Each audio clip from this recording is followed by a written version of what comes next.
ಇವತ್ತಿನ ಕಾರ್ಯಕ್ರಮ ಬಂದು ಮೈಗ್ರೇನ್ಗೆ ಹೇಳಿ ಬಾಯ್ ಬಾಯ್ ಅಂತ. ಹೌದಲ್ವಾ? ತಮ್ಗೆ ಆಶ್ಚರ್ಯ ಅನ್ನಿಸ್ತಾ ಇರ್ಬೋದು, ಏನಿದು ಇಷ್ಟು ವರ್ಷದಿಂದ ನಾನು ಇಂಥ ಒಂದು ಇದು ಆಗಿರ್ತಕ್ಕಂಥ ತಲೆನೋವು ನನಗೆ ಇಷ್ಟೊಂದು ತಲೆ ತಿಂತಾ ಇದೆ, ಅಂಥ ತಲೆನೋವಿಗೆ ನೀವು ಬಾಯ್ ಬಾಯ್ ಹೇಳಿ ಅಂತ ಇದ್ದೀರಾ ಅಂದರೆ ಅದು ಯಾವ ಟ್ರೀಟ್ಮೆಂಟ್ ಡಾಕ್ಟ್ರೆ? ಇದಕ್ಕೆ ನಿಜವಾಗ್ಲೂ ಟ್ರೀಟ್ಮೆಂಟ್ ಇದೆಯಾ? ಸಂಪೂರ್ಣವಾಗಿ ವಾಸಿ ಆಗುತ್ತಾ, ಗುಣಮುಖ ಆಗುತ್ತಾ ಅಂತ ತುಂಬ ಜನರ ತಲೆಯಲ್ಲೂ ಇದು ಒಂದು ಐಡಿಯಾ ಬರ್ತಾ ಇರುತ್ತೆ. ಬಟ್ ನಿಜ, ಮೈಗ್ರೇನು 100% ಕ್ಯೂರೇಬಲ್ಲು. ನಿಮಗೆ ಜಸ್ಟ್ 4 ತಿಂಗಳ ಔಷಧಿನಲ್ಲಿ ಸಂಪೂರ್ಣವಾಗಿ ಗುಣಮುಖ ಆಗುತ್ತೆ. ಮುಖ್ಯವಾಗಿ ಮೈಗ್ರೇನಲ್ಲಿ ಒಂದು ತಿಳ್ಕೊಳ್ಬೇಕಾಗಿರೋದೇನು ಅಂತಂದರೆ, ಎಸ್ಪೆಷಲಿ ಈಗ ಗೃಹಿಣಿಯರೇನಿರ್ತಾರೆ, ಹೌಸ್ ವೈಫ್ ಏನಿರ್ತಾರೆ, ಅವರಿಗೇನಾದರೂ ಮೈಗ್ರೇನ್ ತಲೆನೋವು ಬಂತು ಅಂದರೆ ಇಡೀ ಮನೆಯವರು ಸೇರಿಬಿಟ್ಟು ಒಂದು ಬ್ರ್ಯಾಂಡ್ ಮಾಡಿಬಿಡ್ತಾರೆ, ಓ ಇವರು ನಾಟಕ ಆಡ್ತಾ ಇದ್ದಾರೆ ಅಂತ. ಯಾಕೆ ಗೊತ್ತಾ? ಮೈಗ್ರೇನು ನೀವು CT ಸ್ಕ್ಯಾನ್ ಮಾಡಿ, MRI ಮಾಡಿಸಿ, ಏನೇ ಬ್ಲಡ್ ಟೆಸ್ಟ್ ಮಾಡಿಸಿ, ಎಕ್ಸ್ರೇ ಮಾಡಿಸಿ, ಎಲ್ಲವೂ ಕೂಡ ನಾರ್ಮಲ್ ಇರುತ್ತೆ. ಬಟ್ ತಲೆನೋವು ಮಾತ್ರ ಜೋರಾಗಿ ಬರ್ತಾ ಇರುತ್ತೆ.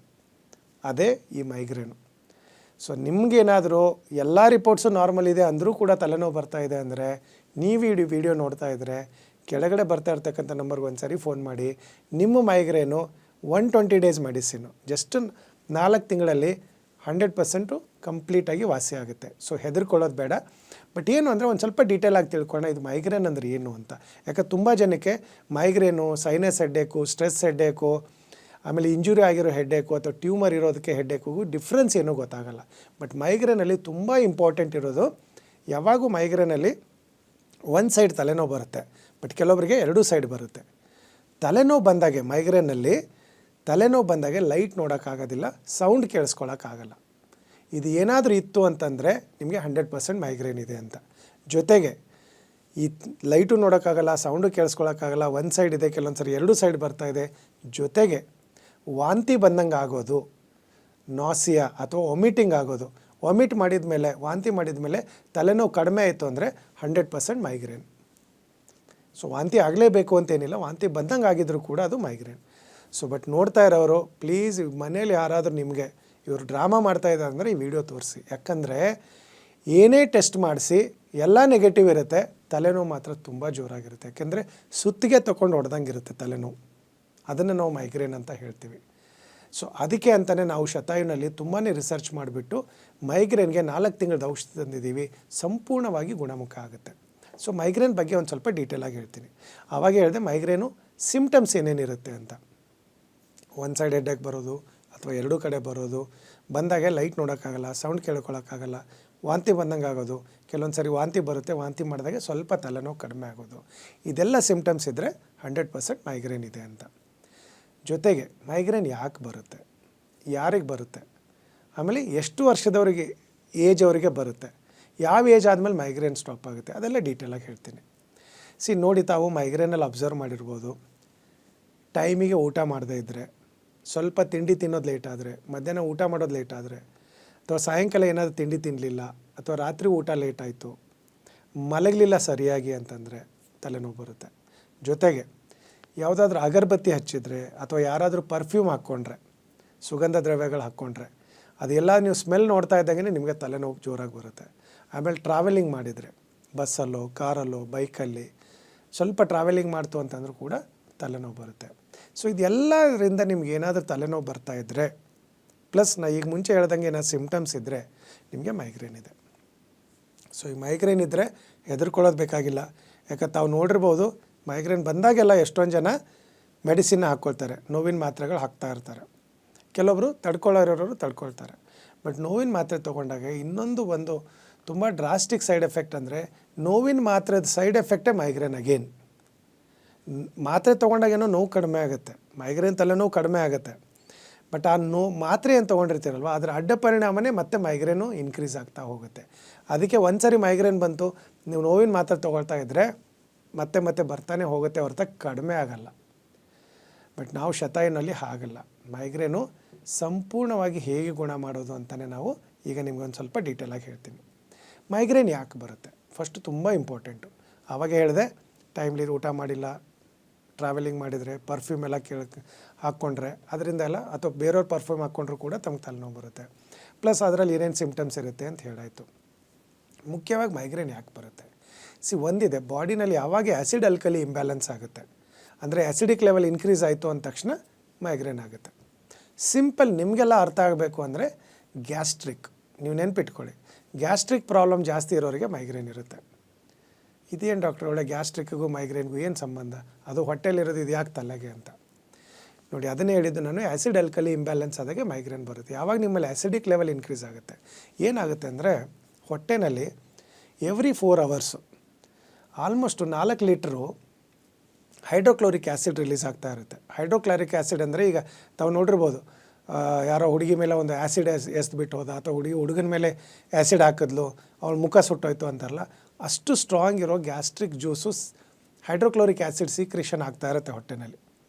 ಸೊ ನೀವು ಇಮ್ಯಾಜಿನ್ ಮಾಡಿ, ಯಾವಾಗ ಟೈಮಿಗೆ ಊಟ ಮಾಡದೇ ಇರುವಾಗೆ ಅದು ಹೊಟ್ಟೆ ಒಳಗಡೆ ಏನು ಪದರಿರುತ್ತಲ್ವ ಲೈನಿಂಗು, ಅದನ್ನು ಸುಡ್ತಾ ಬರುತ್ತೆ. ಇನ್ಫ್ಲಮೇಷನ್ ಜಾಸ್ತಿ ಆಗುತ್ತೆ.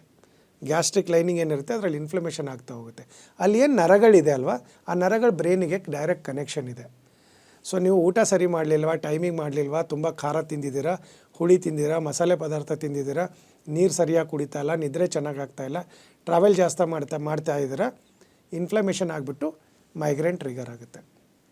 ಸೊ ಇದನ್ನೇ ನಾವು ಈ ಆ್ಯಸಿಡ್ ಆಲ್ಕಲಿ ಇಂಬ್ಯಾಲೆನ್ಸ್ ಒಂದ್ಸರಿ ನಾವು ಸರಿ ಮಾಡಿಬಿಡ್ತು ಅಂದರೆ ಲೈಫ್ ಲಾಂಗ್ ನಿಮಗೆ ಮೈಗ್ರೇನ್ ಬರೋದಿಲ್ಲ. ಅದನ್ನೇ ನಾವು ಹೇಗೆ ಮಾಡೋದು ಅಂತ ಹೇಳ್ತೀನಿ ನಿಮಗೆ. ಆವಾಗೇ ಹೇಳಿದೆ 4 ಮಂತ್ಸ್ ಮಾತ್ರ ಟ್ರೀಟ್ಮೆಂಟ್ ಇರೋದು, 4 ತಿಂಗಳು ಫಸ್ಟ್. ಬಟ್ ಏನಾಗುತ್ತೆ ಅಂದರೆ ನಾವು ಕೊಡೋ ಟ್ರೀಟ್ಮೆಂಟಲ್ಲಿ ಫಸ್ಟು 2 ಮಂತ್ಸ್ ಟ್ರೀಟ್ಮೆಂಟ್ ತೊಗೊಳ್ತಾ ಇದ್ದರೂ ಕೂಡ ನಿಮಗೆ ತಲೆನೋವು ಬರುತ್ತೆ. ಹಾಗಂತ ಹೆದರ್ಕೊಳ್ಳೋದು ಬೇಕಾಗಿಲ್ಲ. ಆ 2 ಮಂತ್ಸಲ್ಲಿ ಏನಾದ್ರು ತಲೆನೋವು ಬಂತು ಅಂದರೆ ನೀವು ಯಾವ್ದು ರೆಗ್ಯುಲರ್ ಮಾತ್ರೆ ತೊಗೊಳ್ತಾ ಇದ್ದೀರೋ ಅದನ್ನು ನಮ್ಮ ಮೆಡಿಸಿನ್ ಜೊತೆನೇ ತೊಗೋಬೋದು. ಬಟ್ ಕೊನೆ 2 ತಿಂಗಳಿದೆ ಅಲ್ವಾ, ಆ 2 ತಿಂಗಳಲ್ಲಿ ತಲೆನೋವು ಬರೋದು ನಿಂತೋಗುತ್ತೆ. ಯಾಕಂದರೆ ಆ ಆ್ಯಸಿಡ್ ಆಲ್ಕಲಿ ಇಂಬ್ಯಾಲೆನ್ಸ್ ಇದೆಲ್ಲ, ಬ್ಯಾಲೆನ್ಸ್ ಮಾಡೋಕ್ಕೆ ಸ್ವಲ್ಪ ಟೈಮ್ ತೊಗೊಳುತ್ತೆ. ಒಂದು ಸರಿ ಬ್ಯಾಲೆನ್ಸ್ ಆಯಿತು ಅಂದರೆ ಮತ್ತೆ ಬೇಗ ಕೆಡೋದಿಲ್ಲ. ಸೊ ಹಾಗಾಗಿ ಮೈಗ್ರೇನ್ ಬಂತು ಅಂತಂದರೆ ಸಿಂಪಲ್ಲಾಗಿ ಕೆಳಗಡೆ ಬರ್ತಾ ಇರ್ತಕ್ಕಂಥ ನಂಬರ್ಗೆ ಒಂದು ಸರಿ ಫೋನ್ ಮಾಡಿ, ಒಂದು ಡಾಕ್ಟ್ರ್ ಕನ್ಸಲ್ಟೇಷನ್ ಫಿಕ್ಸ್ ಮಾಡಿ, ಆನ್ಲೈನ್ ಕನ್ಸಲ್ಟೇಷನ್ ಮಾಡಿದ ಮೇಲೆ ನಿಮಗೆ ಗೈಡ್ ಮಾಡ್ತೀವಿ. ಫಸ್ಟು ಡಯಾಗ್ನೋಸ್ ಮಾಡ್ತೀವಿ, ನಿಮಗೆ ಮೈಗ್ರೇನ್ ಇದೆಯಾ ಇಲ್ವಾ ಅಂತ. ಮೈಗ್ರೇನ್ ಇದ್ದೇ ಇತ್ತು ಅಂತಂದರೆ ನಿಮಗೆ ಲೈಫ್ ಸ್ಟೈಲು ಡಯಟು ಹೇಗೆ ಮಾಡಿಫಿಕೇಷನ್ ಮಾಡ್ಕೋಬೇಕು, ಚೇಂಜಸ್ ಏನೇನು ಮಾಡಬೇಕು. ಯಾಕೆ ಇದು ಬರ್ತಾ ಇರೋದೇ ಆಹಾರ ವಿಹಾರ ವ್ಯತ್ಯಾಸದಿಂದ. ಟೈಮಿಗೆ ಊಟ ಮಾಡದೇ ಇರೋದು, ತುಂಬ ಸ್ಪೈಸಿ ತಿನ್ನೋದು, ಅಂಥದ್ದೆಲ್ಲ ಬರ್ತಾ ಇರೋದ್ರಿಂದ ಅದನ್ನೆಲ್ಲ ಹಿಸ್ಟ್ರಿ ತೊಗೊಂಡ್ಬಿಟ್ಟು ನಿಮಗೆ ಡಯಟ್ ಮಾಡಿಫಿಕೇಷನ್ಗೆ ಒಂದು ಸ್ವಲ್ಪ ಕೌನ್ಸಿಲಿಂಗ್ ಇರುತ್ತೆ. ಅದನ್ನು ಹೇಳಿದ ಮೇಲೆ ಮೆಡಿಸಿನ್ ಕಳಿಸ್ತೀವಿ. ಆ ಮೆಡಿಸಿನಲ್ಲಿ ನಿಮಗೆ ಸಂಪೂರ್ಣವಾಗಿ ಗುಣ ಆಗುತ್ತೆ. ಸೊ ಹಾಗಾಗಿ ಮೈಗ್ರೇನ್ ಇತ್ತು ಅಂತಂದರೆ ನನಗೆ ಯಾಕೆ ಬಂತು, ಹೇಗೆ ಬಂತು ಅಂತೆಲ್ಲ ತಲೆ ಕೆಡಿಸ್ಕೊಳ್ಳೋದು ಬೇಡ. ವಾಸಿ ಆಗ್ತಾಯಿಲ್ಲ, ಎಲ್ಲ ಟ್ರೀಟ್ಮೆಂಟ್ ಟ್ರೈ ಮಾಡಿದ್ದೀನಿ, ಆಗ್ತಾಯಿಲ್ಲ. ಈ ವಿಡಿಯೋನಾಗ ಇವಾಗ ನೀವು ನೋಡ್ತಾ ಇದ್ದರೆ ನಿಮ್ಮ ಮೈಗ್ರೇನು ಕಂಪ್ಲೀಟಾಗಿ ಗುಣಮುಖ ಆಗುತ್ತೆ. ತಾವು ಮಾಡಬೇಕಾಗಿರೋದು ಇಷ್ಟೇ, ನಿಮ್ಮ ಹತ್ರ ಏನೇನು ರಿಪೋರ್ಟ್ಸ್ ಇದೆ, ಇನ್ಕ್ಲೂಡಿಂಗ್ ಬ್ಲಡ್ ರಿಪೋರ್ಟ್ಸ್ ಇರ್ಬೋದು, ಸ್ಕ್ಯಾನಿಂಗ್ ಇರ್ಬೋದು, ಏನೇನಿದೆ ಅದೆಲ್ಲ ಕೆಳಗಡೆ ಬರ್ತಾ ಇರ್ತಕ್ಕಂಥ ನಂಬರ್ಗೆ ಒಂದು ಸರಿ ಕಳಿಸಿ. ನಮ್ಮ ಡಾಕ್ಟ್ರು ಒಂದು ಸರಿ ಆನ್ಲೈನ್ ಕನ್ಸಲ್ಟೇಷನ್ ಮಾಡ್ತಾರೆ. ಎಷ್ಟೊಂದು ಸರಿ ನಿಮಗೆ ಬೆಂಗಳೂರಿಗೆ ಬಂದು ಔಷಧಿ ತೊಗೊಳಕ್ಕಾಗಲ್ಲ ಅಂದರೆ ಬೆಂಗಳೂರಲ್ಲಿ 16 ಕ್ಲಿನಿಕ್ ಇದೆ. ನೀವು ಬೆಂಗಳೂರವರೇ ಆಗಿದ್ದರೆ ನಿಮ್ಮ ಮನೆ ಹತ್ರನೂ ಒಂದು ಕ್ಲಿನಿಕ್ ಇರುತ್ತೆ, ಶತಾಯು ಆಯುರ್ವೇದ. ಅಲ್ಲಿ ಹೋಗಿ ಮೈಗ್ರೇನ್ ಬಗ್ಗೆ ಈ ವಿಡಿಯೋ ತೋರಿಸಿ ಅಥವಾ ಈ ಮೈಗ್ರೇನ್ ಬಗ್ಗೆ ಕನ್ಸಲ್ಟೇಷನ್ ಮಾಡಿ ನಿಮಗೆ ಟ್ರೀಟ್ಮೆಂಟ್ ಕೊಡ್ತಾರೆ. ನಂಗೆ ಬೆಂಗಳೂರಿಲ್ಲ ಡಾಕ್ಟರ್, ನಂಗೆ ಬೆಂಗಳೂರಿಗೆ ಬಂದು ಟ್ರೀಟ್ಮೆಂಟ್ ತೊಗೊಳಕ್ಕಾಗಲ್ಲ ಅಂದರೆ ನಾವು ಮೆಡಿಸಿನ್ನು ಕೊರಿಯರ್ ಮುಖಾಂತರ ಕೂಡ ಕಳಿಸ್ತೀವಿ, ನೀವು ಮನೇಲೇ ಇದ್ಬಿಟ್ಟು ತೊಗೋಬೋದು. ಇಲ್ಲ ಡಾಕ್ಟ್ರೆ ನಂಗೆ ಬೆಂಗಳೂರಲ್ಲಿ ಏನಾದರೂ ಬಂದು ಉಳ್ಕೊಂಡು ತೊಗೊಳ್ಬೋದಾ ಅಂತಂದರೆ ಎಸ್, ಅದನ್ನು ಕೂಡ ಮಾಡ್ಬೋದು. ತಾವು ನಮ್ಮ ಬೆಂಗಳೂರು ಇಂಟರ್ನ್ಯಾಷನಲ್ ಏರ್ಪೋರ್ಟ್ ಹತ್ರ ಶತಾಯು ಆಯುರ್ವೇದ ಯೋಗ ರಿಟ್ರೀಟ್ ಅಂತ ಇದೆ. ನಿಮ್ದು ಏನಾದರೂ ಹೆಲ್ತ್ ಇನ್ಶೂರೆನ್ಸ್ ಇದ್ದರೆ ನಿಮ್ಮದು ಕಂಪ್ಲೀಟ್ ಮೈಗ್ರೇನ್ ಟ್ರೀಟ್ಮೆಂಟ್ ಫ್ರೀ ಆಗುತ್ತೆ. ಯಾಕಂದರೆ ಈಗ ಆಯುರ್ವೇದ ಇನ್ಶೂರೆನ್ಸ್ ಕ್ಲೇಮ್ ಕೂಡ ಆಗುತ್ತೆ ನಿಮಗೆ. ಸೊ ಹಾಗಾಗಿ ಮೈಗ್ರೇನ್ ಬಂತು ಅಂತ ತಲೆ ಕೆಡಿಸ್ಕೊಂಡು ತಲೆನೋವು ಹಾಗೆ ಇಟ್ಕೊಂಡ್ಬಿಟ್ಟು ಸಫರ್ ಆಗೋದು ಬೇಡ. ಯಾಕಂದರೆ ಮೈಗ್ರೇನ್ ಹಾಗೆ ಬಿಡ್ತು ಅಂತಂದರೆ ಲಾಂಗ್ ರನ್ನಲ್ಲಿ ಸ್ಟ್ರೋಕ್ ಆಗೋ ಚಾನ್ಸಸ್ ಕೂಡ ಇದೆ. ಲಕ್ವ ಅಥವಾ ಪಾರ್ಶ್ವವಾಯು ಅಂತ ಹೇಳ್ತೀವಲ್ವ, ಅದು ಆಗೋ ಚಾನ್ಸಸ್ ಕೂಡ ಇದೆ. ನ್ಯೂರಾಲಜಿಕಲ್ ಪ್ರಾಬ್ಲಮ್ಸ್ ಆಗುತ್ತೆ, ಆ್ಯಂಗ್ಸೈಟಿ, ಮೂಡ್ ಸ್ವಿಂಗು, ಡಿಪ್ರೆಷನ್ ಅಂಥದ್ದೆಲ್ಲ ತುಂಬ ಆಗುತ್ತೆ. ಸೊ ಹಾಗಾಗಿ ಮೈಗ್ರೇನ್ ಏನೋ ಇದೆ ಅಂತ ನಿಮಗೆ ಕನ್ಫರ್ಮ್ ಆದರೆ ಈಗ ವಿಡಿಯೋ ನೋಡಿದ ಮೇಲೆ ಕೆಳಗಡೆ ಬರ್ತಾ ಇರ್ತಕ್ಕಂಥ ನಂಬರ್ಗೆ ಒಂದು ಫೋನ್ ಮಾಡಿ, ಆನ್ಲೈನ್ ಕನ್ಸಲ್ಟೇಷನ್ ಫಿಕ್ಸ್ ಮಾಡಿ, ಮೆಡಿಸಿನ್ ತರಿಸ್ಕೊಳ್ಳಿ, ಸಂಪೂರ್ಣವಾಗಿ ಗುಣಮುಖ ಮಾಡ್ಕೊಳ್ಳಿ.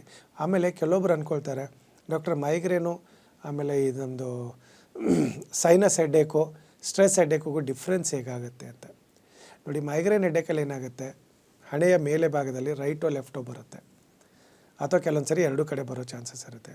ಸೈನಸಲ್ಲಿ ಏನಾಗುತ್ತೆ, ಹುಬ್ಬುಗಳ ಮಧ್ಯದಲ್ಲಿ ನೋವು ಬರ್ತಾ ಇರುತ್ತೆ. ಸ್ಟ್ರೆಸ್ ಹೆಡ್ಡೇಕಲ್ಲಿ ಏನಾಗುತ್ತೆ, ಹೆಡ್ ಬ್ಯಾಕ್ ಸೈಡ್ ನೋವು ಬರ್ತಾ ಇರುತ್ತೆ. ಸೊ ಈ ಥರ ಬೇರೆ ಬೇರೆ ಹೆಡ್ಡೇಕ್ ಇರೋದ್ರಿಂದ ನಿಮಗೆ ಮೈಗ್ರೇನಲ್ಲಿ ಸ್ಪೆಸಿಫಿಕ್ ಆಗಿ ನಾವು ಮುಂಚೆಯಿಂದನೇ ಹೇಳ್ತಾ ಇರೋ ಸಿಮ್ಟಮ್ಸ್ ಏನಿದೆ ಅದು ಏನಾದರೂ ಇತ್ತು ಅಂದರೆ ಅದು 100% ಮೈಗ್ರೇನ್. ಅದು ಇನ್ನೊಂದು ಏನಾಗುತ್ತೆ, ಮೈಗ್ರೇನ್ ಒಂದು ಸರಿ ಬಂತು ಅಂದರೆ 4 to 72 ಅವರ್ಸ್ ಇರುತ್ತೆ. ಅಂದರೆ 4 ಅವರಿಂದ 3 ದಿವಸವರೆಗೆ ಇರುತ್ತೆ. ಹಂಗೇನಾದರೂ ಆ ಥರ ಸಿಮ್ಟಮ್ಸ್ ಇದ್ದರೆ ಅದು ಮೈಗ್ರೇನ್ ಖಂಡಿತ. ಸೊ ಹಾಗಾಗಿ ಈಗ ಹೇಳಿರೋದನ್ನೇ ನಿಮಗೆ ಸಿಂಪಲಾಗಿ ತಾವು ಫಾಲೋ ಮಾಡಿದರೆ, ಅಂದರೆ ಖಾರ, ಹುಳಿ, ಮಸಾಲೆ, ಎಣ್ಣೆ ಪದಾರ್ಥ ಟಚ್ ಮಾಡೋಕ್ಕೆ ಹೋಗಬೇಡಿ, ಜಾಸ್ತಿ ಆದಷ್ಟು ಕಡಿಮೆ ತೊಗೊಳ್ಳಿ.